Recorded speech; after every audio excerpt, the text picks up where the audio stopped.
ನಮಸ್ಕಾರ ವೀಕ್ಷಕರೇ, ನಾನು ರಾಕೇಶ್ ಆರುಂಡಿ. ಸೀರಿಯಲ್ ನಟಿ ಪವಿತ್ರ ಜಯರಾಮ್ ಜೊತೆಗೆ ಸಹನಟ ಚಂದ್ರಕಾಂತ್ ಇವರಿಬ್ಬರು ಸಾವನ್ನಪ್ಪಿದ ಬೆನ್ನಲ್ಲೇ ಈಗ ಅನೇಕ ಚರ್ಚೆಗಳು ಶುರುವಾಗಿರೋದು. ಎರಡೂ ಕುಟುಂಬಗಳನ್ನು ಮಾಧ್ಯಮಗಳು ಸಂದರ್ಶನ ಮಾಡ್ತಾ ಇದ್ದಾವೆ. ಒಂದಿಲ್ಲೊಂದು ಮಾಹಿತಿಗಳು ಹೊರಗೆ ಬರ್ತಾನೆ ಇದ್ದಾವೆ. ಕರ್ನಾಟಕಕ್ಕಿಂತ ಹೆಚ್ಚಾಗಿ ಆಂಧ್ರ ಪ್ರದೇಶದಲ್ಲಿ ಚಂದ್ರಕಾಂತ್ ಅವರ ಮೊದಲ ಪತ್ನಿ ಶಿಲ್ಪಾಳನ್ನು ಅನೇಕ ಮಾಧ್ಯಮಗಳು ಸಂದರ್ಶನ ಮಾಡ್ತಾ ಇರೋದು. ಜೊತೆಗೆ ಕುಟುಂಬದಲ್ಲೂ ಕೂಡ ಅನೇಕ ಅಚ್ಚರಿಯ ಮಾಹಿತಿಗಳು ಕೂಡ ಹೊರಗೆ ಬೀಳ್ತಾ ಇರೋದು. ಆದ್ದರಿಂದಲೇ ಇವರಿಬ್ಬರ ಕುಟುಂಬದ ನಡುವೆ ಆರೋಪ ಪ್ರತ್ಯಾರೋಪಗಳ ಸುರಿಮಳೆ ಆಗ್ತಾ ಇದೆ. ಈಗಾಗಲೇ ಪವಿತ್ರ ಜಯರಾಮ್ ಅವರ ಮೊದಲ ಪತಿ ಶಿವಕುಮಾರ್ ಕೂಡ ಒಂದು ಮಾಹಿತಿಯನ್ನು ಹೊರ ಹಾಕಿದ್ದಾರೆ. ನಾನು ಮುಂದಿನ ಜನ್ಮ ಅಂತ ಇದ್ದರೆ ಆಗಲೂ ಕೂಡ ಅವಳನ್ನೇ ಪತ್ನಿಯಾಗಿ ಬಯಸ್ತೀನಿ ಅಂತ. ಹಾಗಾದರೆ ಅನೇಕರಿಗೆ ಗೊಂದಲವಿತ್ತು. ಶಿವಕುಮಾರ್ ಅವರನ್ನ ತೊರೆದು ಅವರ ಜೊತೆ ಅನ್ಯೋನ್ಯವಾದ ಸಂಸಾರವನ್ನು ಬಯಸದೆ ಅವರು ಚಂದ್ರಕಾಂತ್ ಜೊತೆಗೆ ಅನ್ಯೋನ್ಯವಾದಂಥ ಸಂಬಂಧವನ್ನು ಹೊಂದಿದ್ರು, ಅನ್ಯೋನ್ಯವಾದಂಥ ಫ್ರೆಂಡ್ಶಿಪ್ಪನ್ನು ಬೆಳೆಸಿದ್ರು.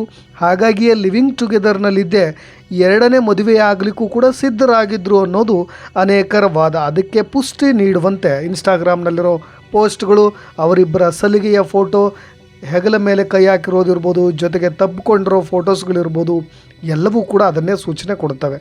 ಜೊತೆಗೆ ಈಗಾಗಲೇ ಚಂದ್ರಕಾಂತ್ ಅವರ ಮೊದಲ ಪತ್ನಿ ಇದ್ರಲ್ಲ, ಅವರ ಆ ತಂದೆ ತಾಯಿಗಳೇ ಹೇಳುವಂತೆ, ಜೊತೆಗೆ ಶಿಲ್ಪಾಳೇ ಹೇಳುವಂತೆ ಅವರು ಈಗಾಗಲೇ ಒಂದು ಹೊಸ ಅಪಾರ್ಟ್ಮೆಂಟ್ನ ತೆಗೆದುಕೊಂಡಿದ್ದರು. ಅದು ಕೂಡ ಗೋಲ್ಕೊಂಡದಲ್ಲಿ, ಆಂಧ್ರ ಪ್ರದೇಶದ ಗೋಲ್ಕೊಂಡದಲ್ಲಿ. ಅಲ್ಲೇ ವಾಸವಾಗಿದ್ದರು, ಒಟ್ಟಿಗೆ ವಾಸವಾಗಿದ್ದರು ಅಂತ. ಹಾಗಾಗಿ ಇವರಿಬ್ಬರು ಸ್ನೇಹಿತರು ಅಂತ ಹೇಳ್ಕೊಳ್ಳಿಕ್ಕೆ ಏನೂ ಉಳಿದಿಲ್ಲ. ಆದರೆ ಈಗ ತಂದೆ, ಇದೇ ಶಿಲ್ಪಾಳ ತಂದೆ ಮತ್ತೊಂದು ಅಚ್ಚರಿಯ ಮಾಹಿತಿಯನ್ನು ಹಾಕಿದ್ದಾರೆ. ಹಾಗಾದರೆ ಅವ್ರು ಏನು ಹೇಳಿದ್ದಾರೆ ಅನ್ನೋದರ ಕುರಿತಾದ ಒಂದಿಷ್ಟು ಇಂಟ್ರೆಸ್ಟಿಂಗ್ ಮಾಹಿತಿ. ನಿಮಗೆ ಗೊತ್ತಿರೋ ಹಾಗೆ ಪವಿತ್ರ ಜಯರಾಮ್ ಅವರ ನೆನಪಿನಲ್ಲೇ ಕೊರಗ್ತಾ ಇದ್ದರು. ನಾನು ಬದುಕಿದ್ರೆ ನಾನು ಹುಚ್ಚನಾಗ್ಬಿಡ್ತೀನಿ, ಕುಡ್ದೇ ಹುಚ್ಚ ಆಗಿಬಿಡ್ತೀನಿ, ಜೊತೆಗೆ ಹೆಂಡತಿ ಮಕ್ಕಳಿಗೆ ಹೊಡೆಯೋದೇ ನನ್ನ ಕೆಲಸವಾಗಿಬಿಡುತ್ತೆ, ಹಾಗಾಗಿ ನಾನು ಹೋಗ್ತಾ ಇದ್ದೀನಿ ಅಂತ ಇನ್ಸ್ಟಾಗ್ರಾಮ್ನ ಒಂದು ಪೋಸ್ಟ್ ಹಾಕಿದ್ರು. ಜೊತೆಗೆ ಚಂದ್ರಕಾಂತ್ ಅವರ ಗೆಳತಿಗೊಂದು ಮೆಸೇಜ್ ಹಾಕಿದ್ರು ವಾಟ್ಸಪ್ನಲ್ಲಿ. ಜೊತೆಗೆ ಒಂದು ಆತುರದ ನಿರ್ಧಾರ, ಆತ್ಮಹತ್ಯೆಗೆ ಶರಣಾಗ್ಬಿಟ್ರು. ಅದಾದ ನಂತರ ಇಡೀ ಎರಡೂ ಚಿತ್ರಗಳು ಕರ್ನಾಟಕದಲ್ಲೂ ಸದ್ದು ಮಾಡ್ತು, ಜೊತೆಗೆ ಆಂಧ್ರದಲ್ಲೂ ಸದ್ದು ಮಾಡ್ತು. ಯಾಕೆ ಅಂದರೆ ಪ್ರೀತಿ ಅಂತಕ್ಕಂಥದ್ದು ಯಾವ ರೀತಿಯಾಗಿರುತ್ತೆ, ಸೆಳೆತ ಅನ್ನೋದು ಯಾವ ರೀತಿಯಾಗಿರುತ್ತೆ, ಎಷ್ಟು ಹಚ್ಕೊಂಡಿದ್ರು ಅವರಿಬ್ಬರ ಅನ್ಯೋನ್ಯ ಸಂಬಂಧಗಳ ಬಗ್ಗೆಯೂ ಕೂಡ ನಾವೆಲ್ಲ ಚರ್ಚೆ ಮಾಡಿದ್ದೀವಿ. ಆದರೆ ಅವ್ರ ತಂದೆ ಹೇಳಿದ ಮಾತು ಕೇಳಿ. ಶಿಲ್ಪಾಳ ತಂದೆ ಹೇಳಿದ್ದು, ಅವತ್ತು ಗೋಲ್ಕೊಂಡದ ಮನೆಯಲ್ಲಿ ಅವರು ಆತ್ಮಹತ್ಯೆ ಮಾಡಿಕೊಂಡ ಮೇಲೆ ನಾವೆಲ್ಲ 3-4 ಜನ ಅಲ್ಲಿಗೆ ಹೋದ್ವಿ. ಪೊಲೀಸ್ನವರು ಕೂಡ ಅಲ್ಲೇ ಇದ್ದರು. ನೀವು ಯಾರಾದರೂ ಕುಟುಂಬದವರು ಬಾಗಿಲನ್ನು ತೆಗಿಬೇಕು, ಯಾರು ಕುಟುಂಬದವರು ಮಾತ್ರ ಹೇಳಿದ್ರೆ ಅವರು ಬಾಗಿಲು ತೆಗಿತೀವಿ ಅಂತ ಹೇಳಿದ್ಮೇಲೆ ಕುಟುಂಬದವರು ಬಂದಿದ್ದು ಇದೇ ಶಿಲ್ಪಾಳ ತಂದೆ.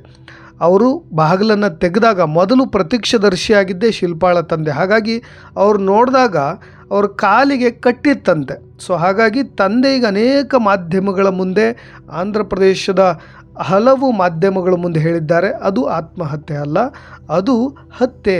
ಹಾಗಾಗಿ ಇದು ಯಾರೋ ಕೊಲೆ ಮಾಡಿದ್ದಾರೆ ಅಂತ. ಅದನ್ನು ಪೊಲೀಸ್ನವ್ರಿಗೂ ಕೂಡ ಹೇಳಿದ್ದಾರಂತೆ, ಜೊತೆಗೆ ಕಂಪ್ಲೇಂಟ್ ಕೂಡ ಕೊಟ್ಟಿದ್ದಾರಂತೆ. ಹಾಗಾಗಿ ಪೋಸ್ಟ್ ಮಾರ್ಟಮ್ ರಿಪೋರ್ಟ್ ಬರಬೇಕು. ಸಹಜವಾಗಿ ಅದೊಂದಿಷ್ಟು ಅನುಮಾನಗಳಿರುತ್ತೆ, ಯಾಕೆ ಅದನ್ನು ಕಾಲಿಗೆ ಕಟ್ಕೊಂಡ್ರು ಅಂತ. ಯಾರೇ ಆದರೂ ಈ ಆತ್ಮಹತ್ಯೆ ಮಾಡಬೇಕಾದ್ರೆ, ಆ ಥರದ ನಿರ್ಧಾರಗಳನ್ನು ತೆಗೆದುಕೊಳ್ಬೇಕಾದ್ರೆ ಈ ರೀತಿಯ ಕಾಲಿಗೆ ಕಟ್ಕೊಳ್ಳೋದಿಲ್ಲ, ಆದರೆ ಅದನ್ನು ಕಾಲಿಗೆ ಕಟ್ಟಿದ್ದಾರೆ. ಜೊತೆಗೆ ನಿಮಗೆ ಇನ್ನೊಂದು ಇನ್ಫಾರ್ಮೇಷನ್ ಇರಲಿ, ಇನ್ಸ್ಟಾಗ್ರಾಮ್ನಲ್ಲಿ ಅವರೊಂದು ಪೋಸ್ಟ್ ಹಾಕಿದ್ರಲ್ವಾ, ನಾನು ಇನ್ನು ಮುಂದೆ ಹೋಗ್ತಾ ಇದ್ದೀನಿ, ಭಾರತ ಲೋಕಕ್ಕೆ ಹೋಗ್ತಾ ಇದ್ದೀನಿ, ಸಾರಿ ಅಂತ ಹೇಳಿ ಈ ರೀತಿಯಾಗಿ ಒಂದು ಪೋಸ್ಟ್ ಹಾಕಿದ್ರಲ್ಲ, ಇನ್ನು 2 ಡೇಸ್ ನಾನು ಕೂಡ ಬರ್ತಾ ಇದ್ದೀನಿ ನಿನ್ನ ಜೊತೆ, ನೀನಿರೋ ಜಾಗಕ್ಕೆ ಅಂತ ಹೇಳಿ ಪೋಸ್ಟ್ ಹಾಕಿದ್ದನ್ನು ಇವರು ಸಾವನ್ನಪ್ಪಿದ ನಂತರ ಅದನ್ನು ಡಿಲೀಟ್ ಮಾಡಲಾಯಿತು. ಹಾಗಾದರೆ ಇದನ್ನು ಡಿಲೀಟ್ ಮಾಡಿದ್ಯಾರು, ಅವರ ಇನ್ಸ್ಟಾಗ್ರಾಮ್ನ ಹ್ಯಾಂಡ್ಲ್ ಮಾಡ್ತಾ ಇದ್ದರೆ ಯಾರು, ಅದು ಕನ್ಫ್ಯೂಷನ್ಸ್ ಇದೆ. ಇದ್ರ ಜೊತೆಗೆ ಅವ್ರು ಕಾಲಿಗೆ ಕಟ್ಕೊಂಡು ಅವರು ಆತ್ಮಹತ್ಯೆಗೆ ಪ್ರಯತ್ನ ಪಟ್ಟರಲ್ಲ, ಅದಕ್ಕೆ ಕಾರಣಗಳೇನು ಅನ್ನೋದು ಇನ್ನೂ ತಿಳಿದು ಬಂದಿಲ್ಲ. ಹಾಗಾಗಿ ಪೋಸ್ಟ್ ಮಾರ್ಟಮ್ ರಿಪೋರ್ಟ್ ಬರಲಿ ಅಂತ ಇಡೀ ಕುಟುಂಬ, ಶಿಲ್ಪಾಳ ತಂದೆ ತಾಯಿಗಳು ಜೊತೆಗೆ ಶಿಲ್ಪ ಕಾಯ್ತಾ ಇರೋದು. ಹಾಗಾಗಿ ಇನ್ನೊಂದಿಷ್ಟು ಅನುಮಾನಗಳನ್ನು ಹುಟ್ಟು ಹಾಕಿರೋದು. ಏನಾಗ್ಬೋದು, ಏನು ಬರ್ಬೋದು, ಪೋಸ್ಟ್ ಮಾರ್ಟಮ್ ರಿಪೋರ್ಟ್ ಯಾವ ರೀತಿಯಾಗಿ ಬರ್ಬೋದು ಅಂತ. ಯಾವುದೇ ಗಾಯಗಳು ಇರಲಿಲ್ಲಂತೆ.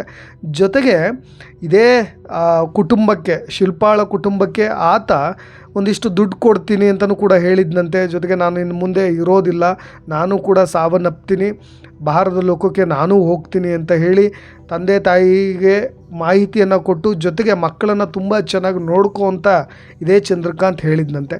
ಅದಾದ ನಂತರ ಪ್ರತಿ ತಿಂಗಳು ಕೂಡ 30,000 ಖರ್ಚಿಗೆ ಅಂತ ಅವಳಿಗೆ ದುಡ್ಡು ಕೊಡ್ತಾ ಇದ್ದದ್ದನ್ನು ಬಿಟ್ಟರೆ ಇನ್ಯಾವ ಕೆಲಸವನ್ನು ಕೂಡ ಗನಂದಾರಿ ಕೆಲಸಗಳನ್ನೇನು ಚಂದ್ರಕಾಂತ್ ಮಾಡಿಲ್ಲ.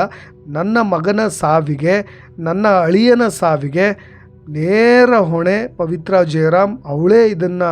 ಅವಳಿಂದಲೇ ಅವನು ನಮ್ಮನ್ನೆಲ್ಲ ಅಗಲಬೇಕಾದ ಪರಿಸ್ಥಿತಿ ಬಂತು ಅಂತ ನೇರವಾಗಿ ಇದೇ ಶಿಲ್ಪಾಳ ತಂದೆ ಆರೋಪವನ್ನು ಮಾಡ್ತಾ ಇರೋದು. ಬಟ್ ಏನೇ ಇರಲಿ, ಇನ್ನೂ ಪೋಸ್ಟ್ಮಾರ್ಟಮ್ ರಿಪೋರ್ಟ್ ಬರಬೇಕು, ಏನಾಗುತ್ತೆ ಅದು ಎಂಕ್ವೈರಿ ಶುರುವಾಗಿದೆ. ಹಾಗಾಗಿ ಇವರು ಕೂಡ ಪೊಲೀಸ್ನವ್ರಿಗೆ ಒತ್ತಾಯಗಳನ್ನೇನು ಮಾಡೋಕ್ಕೋಗಿಲ್ಲಂತೆ. ಅದು ಏನಾದರೂ ಬರಲಿ, ನಾವು ಕೂಡ ವೆಯ್ಟ್ ಮಾಡ್ತಾ ಇದ್ದೀವಿ ಅನ್ನೋದು. ಆದರೆ ಒಂದಿಷ್ಟು ಅನುಮಾನಗಳನ್ನು ಕೂಡ ಹುಟ್ಟು ಹಾಕಿದೆ. ಜೊತೆಗೆ ಇವರಿಬ್ಬರ ಸಂಬಂಧಗಳ ಬಗ್ಗೆ ಈಗಾಗಲೇ ಬಹಳಷ್ಟು ಜನ ಮಾತನಾಡ್ತಾ ಇದ್ದಾರೆ.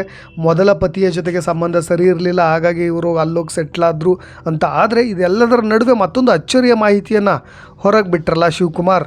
ನಾನು ಮುಂದಿನ ಜನ್ಮ ಅಂತ ಇದ್ದರೆ ಅವಳನ್ನೇ ಮದುವೆ ಆಗಬೇಕು ಅಂತ ಬಯಸ್ತೀನಿ ಅಂತ ಒಂದು ಅಚ್ಚರಿಯ ಮಾಹಿತಿಯನ್ನು ಹೊರ ಹಾಕಿದಾಗ ಒಂದಿಷ್ಟು ಸೀರಿಯಲ್ ಲೋಕದಲ್ಲೂ ಕೂಡ ಅವರಿಬ್ಬರ ಸಂಬಂಧಗಳ ಬಗ್ಗೆ ಸಲ್ಲದ ಆರೋಪಗಳಿಂದ ಮುಕ್ತರಾಗಲಿಕ್ಕೂ ಕೂಡ ಈ ಥರದ ಮಾತು ಹೇಳಿರ್ಬೋದು ಅನ್ನೋ ಮಾತುಗಳು ಕೂಡ ಶುರುವಾದವು.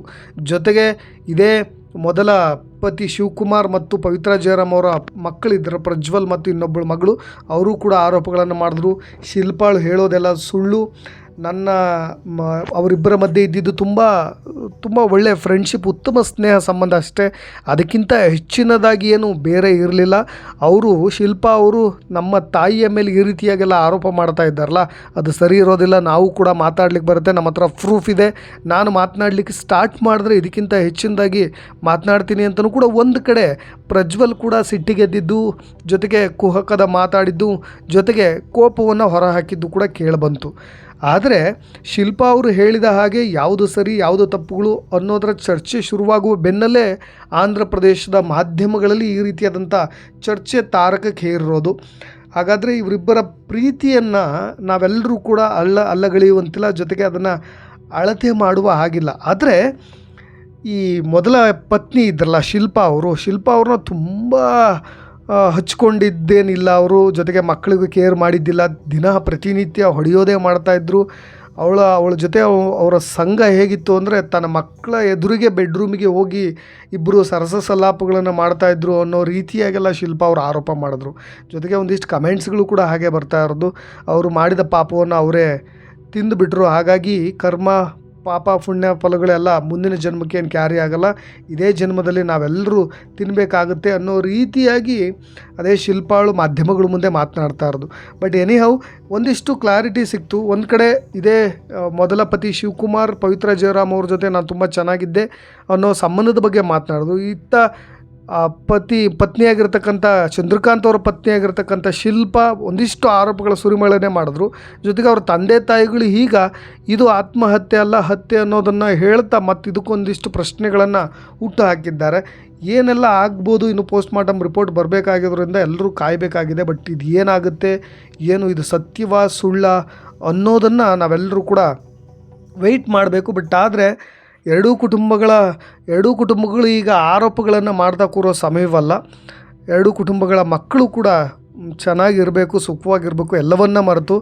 ಆದರೆ ಅವರು ಭಾರತ ಲೋಕಕ್ಕಂತರೂ ಹೋಗ್ಬಿಟ್ಟು ತಪ್ಪು ಮಾಡಿಬಿಟ್ರು. ಪವಿತ್ರ ಜಯರಾಮ್ ಆಕಸ್ಮಿಕ ಸಾವು, ಅವ್ರನ್ನ ಬೆನ್ನತ್ತಿ ಚಂದ್ರಕಾಂತ್ ಅವರು ಹೋಗಬಾರ್ದಿತ್ತು. ಮೊದಲ ಇದ್ದಂಥ ಕುಟುಂಬಕ್ಕೂ ಅವರ ಮಕ್ಕಳಿಗೂ ನ್ಯಾಯವನ್ನು ಒದಗಿಸ್ಕೊಡ್ಬೇಕಾಗಿತ್ತು ಅನ್ನೋದು ಎಲ್ಲರ ಅಭಿಪ್ರಾಯ. ನೋಡೋಣ, ನಾವು ಎಷ್ಟೇ ಚರ್ಚೆಗಳು ಮಾಡಿದ್ರೂ ಅದಕ್ಕೆ ಯಾವುದು ಸರಿ ಯಾವುದು ಸುಳ್ಳು ಅನ್ನೋದಕ್ಕೆ ಅದು ಭಗವಂತನಿಗೆ ಗೊತ್ತು. ಜೊತೆಗೆ ಅವರಿಬ್ಬರು ಸಾವನ್ನಪ್ಪಿದ್ರಲ್ಲ, ಚಂದ್ರಕಾಂತ್ಗೆ ಗೊತ್ತು ಅವರ ಸಾವಿನ ಮೂಲ ಕಾರಣ ಏನು ಅನ್ನೋದು. ಇದೇ ರೀತಿಯಾದಂಥ ಅಪ್ಡೇಟ್ಸ್ಗಳೊಂದಿಗೆ ಮತ್ತೆ ಬರ್ತಾ ಇರ್ತೀನಿ. ನಾನು ರಾಕೇಶ್ ಆರುಂಡಿ, ಧನ್ಯವಾದಗಳು.